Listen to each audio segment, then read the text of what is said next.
ഹോട്ടലുകളിൽ നിന്നുള്ള മലിനജലവും കക്കൂസ് മാലിന്യവും ശേഖരിച്ച് ദേശീയപാതയിലും പൊതുവഴിയോരത്തും ഒഴുക്കിയതിനും മാലിന്യ ടാങ്കർ കൊണ്ട് ഡ്രൈവറെ അപായപ്പെടുത്തി കൊലപ്പെടുത്താൻ ശ്രമിച്ച കേസിലും പ്രധാന പ്രതിയായ യുവാവിനെ കിണറ്റിൽ വീണ നിലയിൽ കണ്ടെത്തി.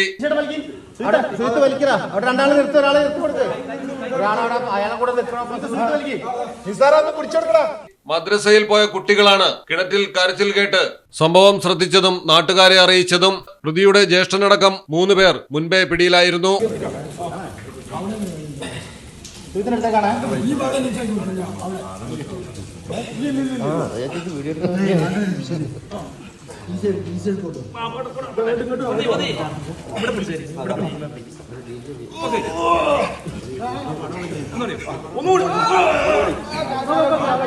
മലപ്പുറം കുറ്റിപ്പുറത്താണ് സംഭവം.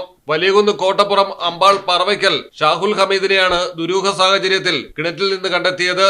പൊതുയിടങ്ങളിൽ കക്കൂസ് മാലിന്യം ശേഖരിച്ച് ഒഴുക്കുന്നതിനും ഡ്രൈവറെ കൊലപ്പെടുത്താൻ ശ്രമിച്ചതിനും അടക്കമുള്ള കേസുകളിൽ ഷാഹുൽ ഹമീദിന്റെ സഹോദരൻ നിയാസ് കൊട്ടാരത്തെയും അർജുൻ സെയ്ഫു എന്നിവരെയും നേരത്തെ പോലീസ് പിടികൂടിയിരുന്നു. ഷാഹുൽ ഹമീദിനെ കൂടി കിട്ടിയതോടെ കേസിലെ മുഴുവൻ പ്രധാന പ്രതികളും കസ്റ്റഡിയിലായിരിക്കുകയാണ്.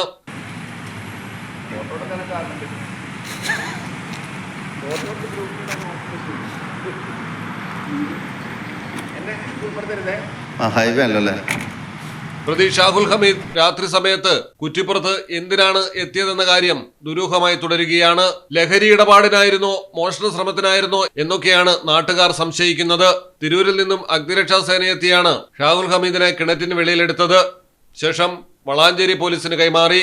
ഭാരതീയ ന്യായ സംഹിതയുടെ 115/2, 126/2, 351/2, 324/5, 110, 3/5, 308/4 കൊലപാതക ശ്രമം തുടങ്ങിയ വകുപ്പുകളാണ് പ്രതികൾക്ക് മേൽ ചുമത്തിയിരിക്കുന്നത്.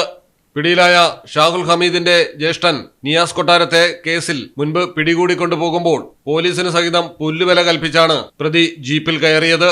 വൻതുകയ്ക്കാണ് ഇവർ ഹോട്ടലുകളിലെ മലിനജലവും കക്കൂസ് മാലിന്യവും ശേഖരിച്ച് വഴിയോരങ്ങളിൽ ടാങ്കറുകളിൽ എത്തിച്ച് തള്ളുന്ന ജോലി ഏറ്റെടുക്കുന്നത്.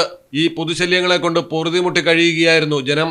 പ്രതികളിൽ നിയാസ് വ്ലോഗർ എന്ന മറയിലാണ് പകൽ മാന്യനായി നടക്കുകയും രാത്രി പൊതുശല്യമായി കൊണ്ടിരുന്നതും. പ്രതിയുടെ പേരിൽ മുൻപും നിരവധി കേസുകളാണ് രജിസ്റ്റർ ചെയ്തിട്ടുള്ളത്.